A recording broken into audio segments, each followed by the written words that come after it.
Hello friends. நம்ம இன்றைக்கி என்ன ஒரு தமிழ் வாக்கியம் எடுத்துகிட்டு அதை ஆங்கிலத்தில் எழுத கற்றுக்கிறோம்னா, அவளிடம் உண்மையை சொன்னது தான் நான் செய்த மிகப்பெரிய தவறு அப்படின்னு ஒரு தமிழ் வாக்கியத்தை எடுத்துகிட்டு அதை எப்படி ஆங்கிலத்தில் டிரான்ஸ்லேஷன் பண்ணி எழுதலாம், ஆங்கிலத்தில் எப்படி எழுதுக்கலாம் கற்றுக்கலான்னு பார்க்க போகிறோம்.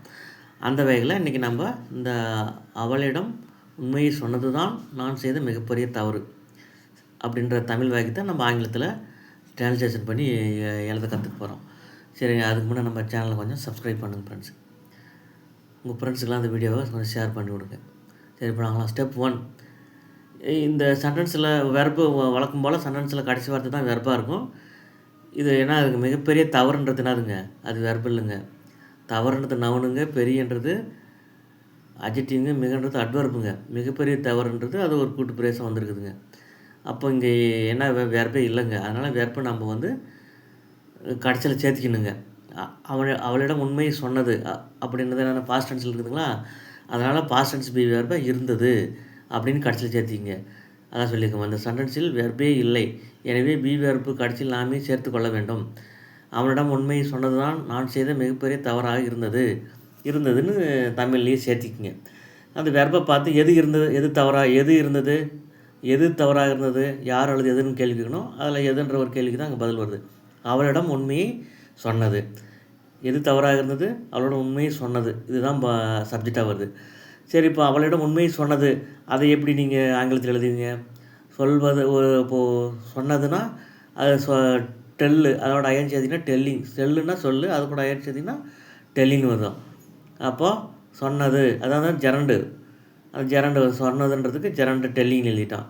இப்போ இந்த டெல்லிங்கிறதே ஒரு வெர்பு தான். அந்த வெர்பை பார்த்து யாரிடம் சொன்னதுன்னு கேளுங்க. அவளிடம் கரண்ட் போட்டுக்கிறீங்க. என்ன சொன்னது? அந்த உண்மையை சொன்னது, ட்ரூத். அப்போ அவளோட உண்மையை சொன்னதுன்றதை நீங்கள் எப்படி எழுதுவீங்க?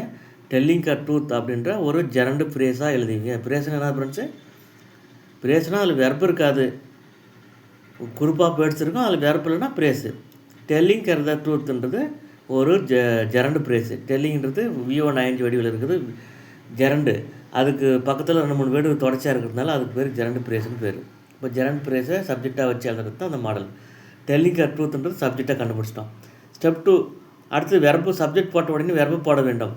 வெர்பு என்னதுங்க? இருந்தது. அப்போ டெல்லிங் ட்ரூத் சப்ஜெக்ட் வாஸ் அப்படின்னு வெர்பு போட்டுக்கிறோம். அடுத்தது ஸ்டெப் 3, சப்ஜெக்டை பார்த்து என்னவாக இருந்தது? டெல்லிங் ட்ரூத் அவரோட உண்மையை சொன்னது என்னவாக இருந்தது? த பிக்கஸ்ட் மிஸ்டேக், பெரிய தவறாக இருந்தது. பெரிய தவறாக இருந்தது. த பிக்கஸ்ட் மிஸ்டேக்ன்றது முழுக்க ஒரு நவுனுங்க. அது காம்ப்ளிமெண்ட்டாக எழுதிக்கிறேங்க. அடுத்தது அப்போ எப்படி ஒரு sentence? Telling truth was the biggest மிஸ்டேக்னு என்ன வரும்? ஸ்டெப் 4, நவுனை பார்த்து எப்படிப்பட்ட என்ற கேள்வி கேட்க வரும்போதில் அட்ஜெக்டிவ் ஆகும். இங்கே அட்ஜெக்டிவ் கிளாஸ் அட்ஜெக்டிவ் இடத்தில் வருகிறது. இப்போ நவுனை பார்த்து எப்படிப்பட்டன்னு கேளுங்க.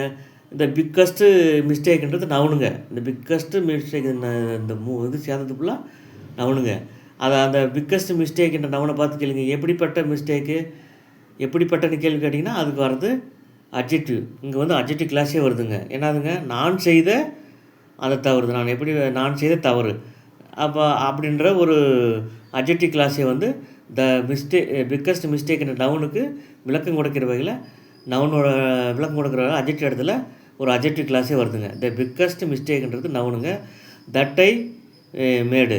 ஏன் தட்டை மேடுனால தான் அந்த நான் செய்த மிகப்பெரிய தவறு, அந்த மிகப்பெரிய தவறு கூடுதல் விளக்கம் கொடுக்குற வகையில் தான் ஒரு அட்ஜெக்டிவ் கிளாஸ் வருது. அதுதான் தட்டை மேடுன்னு எழுதியிருக்கிறோம். இப்போ ஃபைனலாக எப்படி வருங்க? அந்த தமிழ் வாக்கியத்தை நீங்கள் ஆங்கிலத்தில் எழுதுனீங்கன்னா telling her the truth was the biggest mistake that I made. Telling her the ட்ரூத்ன்றது ஜெரண்ட் பிரேஸுங்க, சப்ஜெக்டாக வந்துருக்குதுங்க. வாஸ்ன்றது பி வெர்புங்க. த பிக்கஸ்ட் மிஸ்டேக்ன்றது ஒரு நவுனுங்க, காம்ப்ளிமெண்ட்டாக வந்துருக்குதுங்க. அந்த காம்ப்ளிமெண்ட்டாக வந்துருக்கிற நவுனுக்கு விளக்கம் கொடுக்குற வகையில் தட் ஐ மேடுன்ற ஒரு அட்ஜெக்டிவ் கிளாஸ் வந்துருக்குதுங்க. இதை ஒரு 2-3 டைம் போட்டு கேளுங்க, உங்களுக்கு புரிஞ்சிடும். நன்றி.